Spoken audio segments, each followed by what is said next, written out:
আসসালামু আলাইকুম, আমার চ্যানেলে সবাইকে স্বাগত।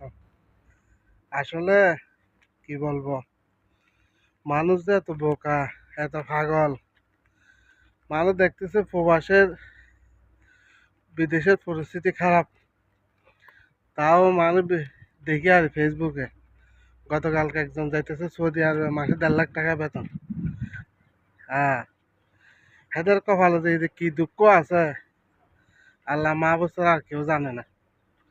দেখতেছে বিদেশের পরিস্থিতি বেশি খারাপ, তাও আমাদের কথা শুনে না। যারা প্রবাসে আছে তাদের কথা শুনে না, মনে করে টাকা গাছ উঠতেছে, যাইব মাসে 1-1.5 লাখ করে করে কামাইব। আমরা আছি পুরাতন, আমরা আছি 7-8 বছর ধরে, আমাদের কামাইতে কষ্ট হয়ে যেতেছে। আর হাতে কি বলবো আপনাদের, মানুষ ওই কপালে গুনে কাটতে পারে না। এই অবস্থা দাঁড়াইছে।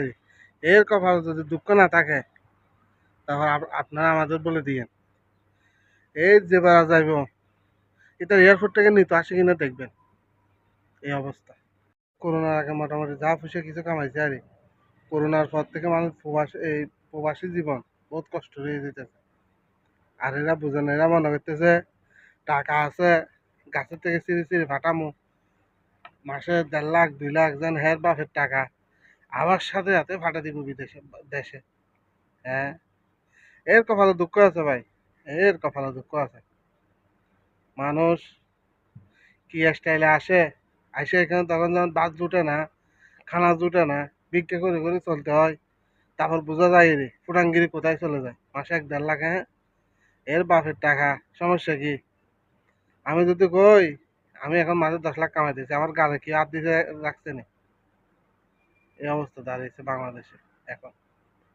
দালালের দোষ নাই, দোষ যত আমাদের আমরার দোষ। দালালের কিসের দোষ?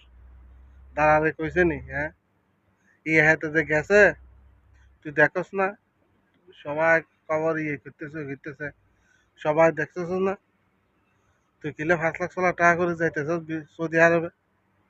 সৌদি আরবে এখন যে পরিস্থিতি, বেশি ভয়াবহ পরিস্থিতি। কাজ নাই, এ নাই, এ নাই, এক এক কোম্পানি থেকে একসাথে বের করে দিতেছে, 100-200 করে করে বের করে দিতেছে। তা বোঝে না মানুষ, তাও বোঝে না।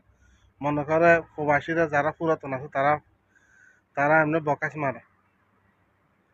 হ্যাঁ, আল্লাহ মাহবুব তো জানে তোর কপালে যে কি দুঃখ আছে, আল্লাহ মাহবুব ছাড়া আর কেউ জানে না। কি যে স্টাইল করে যাইতেছিস বাজান, যাইয়া, হ্যাঁ, পয়সা কামাবে। হ্যাঁ, আর কস তোর তো শরমও লাগে না, কস যে মাসে 1-1.5 লাখ টাকা কামাবো। হ্যাঁ, এখন সৌদি আরবের যে পরিস্থিতি, এখন যারা পুরাতন আছো তারা এত টাকা কামাইতে পারতেছে না, আর তুই আজকে যে কালকে কামাবি।